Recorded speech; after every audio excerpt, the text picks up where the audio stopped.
성도 여러분 평안하십니까? 오늘은 11월 23일 화요일입니다.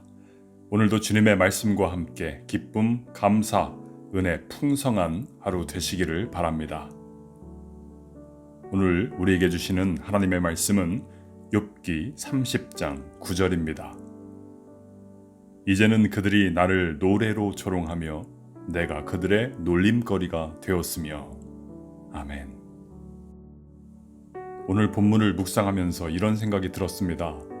욥기 42장 그 긴 고난의 여정 가운데 어쩌면 오늘 본문의 욥이 맡고 있는 이 상황이 가장 견디기 힘들었던 그런 순간은 아니었을까. 고난 그 자체도 참 견디기 힘들지만 고난 당하는 내 모습을 보며 내 상황을 보며 주변에서 이러쿵 저러쿵 여러 말들과 소문들이 오간다는 소식을 듣게 되면 그것만큼 괴로운 것이 없지요.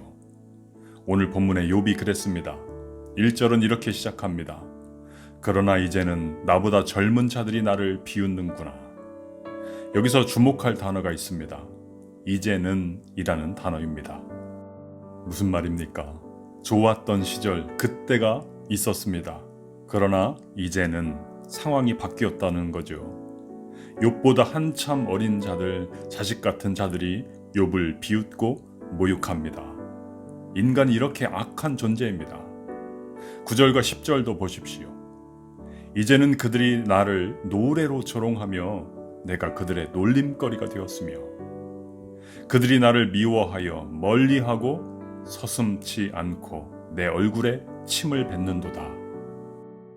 욥이 부자였을 때, 힘있고 권세가 있었을 때는 그 앞에서 머리를 조아리며 뭐라도 좀 하나 얻어먹으려고 줄을 섰던 사람들이었습니다. 그러나 이제는 재산도 잃고 가족도 잃고 건강마저 잃어버린 욥을 무시하고 공격합니다. 조롱합니다. 욥 주변에 믿음의 사람들만, 위로하고 격려하고 세워주는 그러한 좋은 사람들만 있다면 얼마나 좋겠습니까?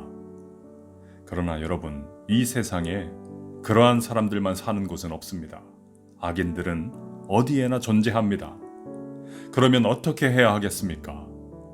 계속 그 악한 사람들의 조롱하는 말을 들으면서 상처받으면서 아파하며 살아야 하겠습니까? 여러분, 인간의 말에 더 이상 상처받지 않겠다 결단하십시오. 사람의 말에는 귀를 닫고 하나님의 말씀에 귀를 기울여야 합니다. 하나님 말씀을 전해주는 그러한 사람들과 모임과 만남을 가지십시오. 하나님의 말씀, 그곳에 참된 위로가 있고 참된 격려가 있습니다. 예수님이 모든 고난 당하는 이들을 위해서 모범을 보여주셨습니다. 예수님도 고난과 조롱을 당하셨습니다. 그때 예수님은 인간들의 그 말에 상처받지 않으셨습니다. 하나님의 말씀을 붙드셨지요. 그러자 사명이 보였습니다. 사명이 보이니 십자가의 그 고난이 더 이상 저주가 아니었습니다. 십자가는 구원의 은혜가 쏟아져 내려오는 축복의 문이었습니다. 그렇게 예수님은 고난을 이기셨습니다. 고난을 넘어 부활의 영광으로 나아가셨습니다. 오늘 성도 여러분을 축복합니다. 하나님의 말씀을 붙드셔서 고난을 넘어 영광으로 나아가는 복된 하루가 되시기를 주님의 이름으로 축원합니다. 기도하겠습니다.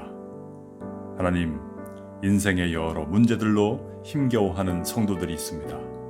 주변에서 들려오는 소리들로 더 마음 아픈 순간도 있습니다. 하나님, 사람의 소리가 아니라 하나님의 말씀을 듣게 하여 주옵소서. 그 말씀 붙들고 이기게 하여 주옵소서. 예수님의 이름으로 기도하옵나이다. 아멘.